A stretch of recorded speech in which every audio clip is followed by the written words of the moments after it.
MPSC औषध निरीक्षक पेपरफुटीचा एक नवा धागा पकडण्यात आलेला आहे। ऋतुराजला मिळालेले 78 प्रश्न हे परीक्षेमध्ये आलेले होते। व्हॉट्सअप चॅटमुळे पेपरफुटीचं हे प्रकरण समोर आलेलं आहे। ऋतुजा आणि गौरव मधील चॅटिंग ब्रेकअपमुळे हे प्रकरण उघडकीस आलेलं आहे। ऋतुजाला 10 प्रश्न चुकीचे सोडवण्यास सांगितले। सगळी उत्तरे बरोबर आल्यास संशय येऊ शकतो असं देखील सांगितलं गेलं। ऋतुजा आणि गौरवच्या व्हॉट्सअप चॅटमध्ये सगळा उल्लेख आहे। ऋतुजाच्या हाती लागलेला पेपर तिनं गौरवला पाठवला।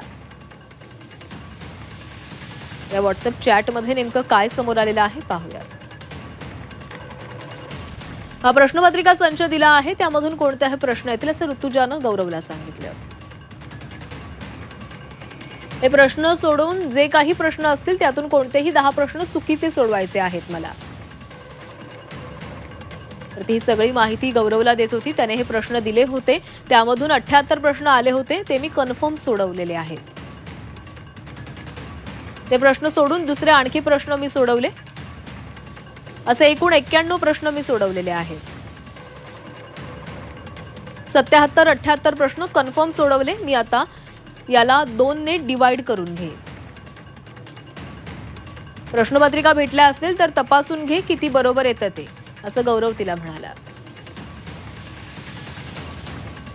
त्यावर ऋतुजा म्हणाली, पप्पा बोलले मयूर ठाकरेला आता कुठेच काही बोलू नको, घरी सुद्धा नको सांगू, कारण म्हणे मी माझ्या सख्या भावाला सांगितलं नाही।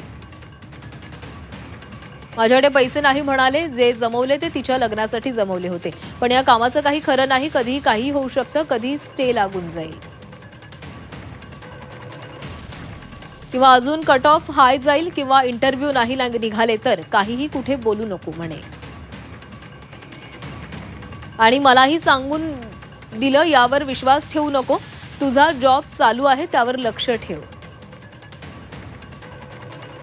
देवाची इच्छा असेल तर होईल, नाही तर विषय सोडून दे, असं ऋतुजा सगळं गौरवला म्हणतेय। गौरव त्यावर म्हटला ओके। उद्या काहीही करून कौटिल्यानं 5 लाख मागितलेले आहेत। कुठून देऊ 5 लाख रुपये याच टेन्शनमध्ये पप्पा आहेत।